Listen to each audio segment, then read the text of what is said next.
আলোকময় পৃথিবীতে একা হাঁটার থেকে ভালো আমাকে অন্ধকার দুনিয়া দাও। শুধু আমার পাশে এক বন্ধু থাকে যেন।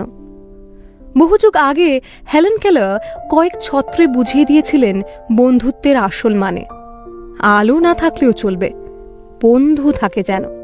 জন্মের মাত্র ১৯ মাসের মাথায় হেলেনের মতো কেউ দৃষ্টি আর শ্রবণ শক্তি যদি হারায়, তার কাছে বন্ধু মানে আলোই। বন্ধু এমন একটা শব্দ যার শক্ত ভিতের উপরে দাঁড়িয়ে প্রেম, ভালোবাসা, নির্ভরতা, এমনকি এই আস্ত পৃথিবীটাও। নিজের সঙ্গে যখন একা থাকি আমরা, স্মৃতিতে ভিড় করে আবছা কিছু মুখ। স্কুলে কলেজে ফেলে আসা সেই সব মুখ ভোলা কি যায়? কিন্তু ভুলতে পারিনি। আজও পুরনো স্কুলের পাশ দিয়ে যাওয়ার সময় কলেজ গেটের সামনে অজান্তেই থমকে যায় পা। হই হই করে ঘিরে ফেলে পুরনো আমিটাকে। অতীতে ফিরে যাওয়ার জন্যই হলদিয়ার একটি রিসর্টে রিউনিয়নে এসেছে 5 বন্ধু। প্রায় 2 যুগ পরে আবার তারা এক বৃত্তে। রোশনি আচার্য, শ্রবণা সরকার, পারমিতা শ্রীবাস্তব, অর্ণা ভট্টাচার্য আর পৃথা চ্যাটার্জি। স্বপ্ন আর পেশাদার জীবনের দাবি অনেকে ছিন্ন করে দেয় তার মূল থেকে। চেনা পরিবেশ, আত্মীয় স্বজন, বন্ধু বান্ধব, চেনা পৃথিবী থেকে অনেক দূরে তৈরি হয় নিজস্ব আধার। ক্যালকাটা মেডিকেল কলেজ থেকে MBBS শেষ করার পর বিশ্বের নানা শহরে ছড়িয়ে গিয়েছে 5 বন্ধু। অর্ণা এখন থাকে স্টেটসে, স্বামী, এক ছেলে নিয়ে সংসার। মার্কিন মুলুকে 15টা বছর কাটিয়ে ভ্যাঙ্কুভারের থিতু পারমিতা, ফরাসি স্বামী ইঞ্জিনিয়ার, এক ছেলে ও এক মেয়ে তার। অঙ্কোলজিস্ট রোশনি দুবাইয়ে সেটেলড, এক মেয়ে তার। মালদার চাঁচল থেকে বাবা মাকে নিয়ে চলে গিয়েছে দুবাইতে। দেশের সঙ্গে শেষ সুতোটুকুও ছিঁড়ে গিয়েছে রোশনির। পৃথা অনেকদিন প্যারিসে হার্ট স্পেশালিস্ট হিসেবে বেশ নাম করেছে।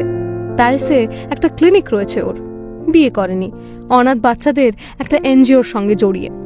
একমাত্র শ্রবণা বেরোতে চায়নি দেশের গণ্ডি ছেড়ে। সে মুম্বাইতে থাকে। জীবন বা পেশা চাপ যারই থাকুক না কেন, বিয়ে তারও হয়নি।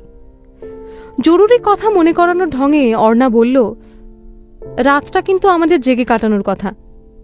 পারমিতা হই হই করে বলে উঠল, আরে বাবা ঠিক আছে, ইনফ্যাক্ট মনে হয় না আজ রাতে কেউ ঘুমোতে চাইবে। আবার কবে দেখা হবে কে জানে। কিন্তু এই বন্ধুত্বের সমীকরণ একদম অন্যরকম। ভালোবাসা, স্নেহ যেমন রয়েছে, তেমনি ঈর্ষা, রাগ, এই ধরনের বিপরীত অনুভূতিও প্রবল। আগ্নেয়গিরির মতো মুখ লুকিয়ে থাকে মনের কোনো এক কোণে। হঠাৎই জেগে ওঠে কোনো একদিন। ছিঁড়ে যাওয়া অদৃশ্য সুতোগুলো আপনা থেকেই জোড়া লেগে যায়। দেখা করার উদ্যোগটা ছিল পারমিতারই। লিঙ্কডইনে ওই এক এক করে খুঁজে বের করেছে সকলকে। তারপর 5 বন্ধু মিলে আউটিংয়ের এই প্ল্যান।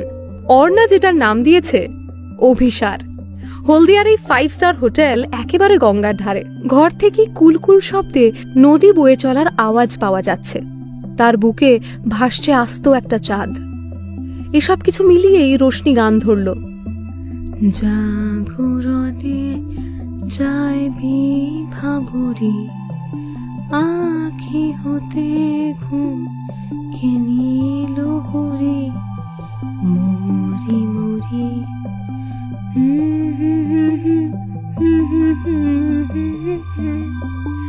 আখি পিপাসিত না দেখা। মিষ্টি গলা ছিল রোশনির। ডাক্তারি পড়ার সময় প্রায় রাতেই আড্ডা চলতো ওদের। ওই আড্ডায় রোশনি গাইত, মুগ্ধ হয়ে শুনত 4 বন্ধু। বেগুনি রঙের প্লাজোর ওপরে স্লিভলেস টপ পরেছে রোশনি। তার বয়স 45, দেখে 30-এর বেশি মনে হচ্ছে না। কোলের ওপর কুশন রেখে চোখ বুজে গাইছে সে। রোশনির গান ভুলিয়ে দিচ্ছে সময়। অতীত আর বর্তমানের দোলায় দুলছে 5 বন্ধু। রোশনির গান থামার পরও কিছুক্ষণ আবেশে ডুবে রইল সবাই। নীরবতা ভেঙে পৃথা বলে উঠল, মনে আছে অর্ণা, 4th ইয়ারে ফেস্টে পারফর্ম করেছিলাম আমরা 5 জন? খিলখিল করে হেসে উঠল অর্ণা। বাবা, তা আবার মনে থাকবে না? শ্রমণা তো রাজিই হচ্ছিল না। অনেক কষ্টে বুঝিয়ে সুজিয়ে রাজি করে স্টেজে তোলা হয়েছিল ওকে। আমার গলায় সুর নেই, তোরা জোর করেছিলি বলেই গাইতে হয়েছিল, নিচু গলায় বলল শ্রমণা। মাস্টার বেডটার এক কোণে খানিকটা জড়সড় হয়ে বসে রয়েছে ও। শ্রমণা চাইল্ড স্পেশালিস্ট। মুম্বাইয়ের একটি বেসরকারি হাসপাতালে প্র্যাকটিস করে। থানেতে নিজের ক্লিনিকও আছে। বাকি 4 বন্ধুর মতো তার পসার বোধহয় ততটা জমেনি। 45-এই অনেকটা বুড়িয়ে গিয়েছে। কানের দুপাশে সিলভার লাইন, চোখের কোণে, নাকের দুপাশে রিঙ্কলস। মোটা কালো ফ্রেমের চশমাটা শ্রমণার বয়স যেন আরো বাড়িয়ে দিয়েছে। শোনো মেয়ের কথা, ওর নাকি গলায় সুর নেই। আমাদের মধ্যে সবচেয়ে ভালো গান তুই তো গাইতিস, আমরা কি ভুলে গিয়েছি নাকি? এখন ডিনাই করে লাভ নেই, বয়সের সঙ্গে সঙ্গে তোর ভাব ব্যাপারটাও কিন্তু বেড়েছে। ভাব বলতে ইন্টেলেক্ট নয়, অ্যাটিটিউড। এগুলো দেখাস না, বুঝলি? বল, তোরাই বল। পারমিতা রাগ করে বলল, গাইতাম হয়তো কখনো, কিন্তু সময় তো অনেক কিছু কেড়ে নেয় রে, বোধ হয় সবটাই, বলল শ্রমণা। তুই থাম। শ্রমণাকে থামিয়ে পৃথা বলে উঠল, মনে আছে রাত জেগে হস্টেলে যখন পড়াশোনা করতাম আমরা, শ্রমণাকে ধরতাম গান শোনানোর জন্য। ওর গলায় নাকি সুর নেই, তোকেও গাইতে হবে। তার আগে আমি একটা গান শোনাই তোদের। দাঁড়িয়ে আছো তুমি আমার গানের পারে, আমার সুরগুলি পায় চরণ, আমি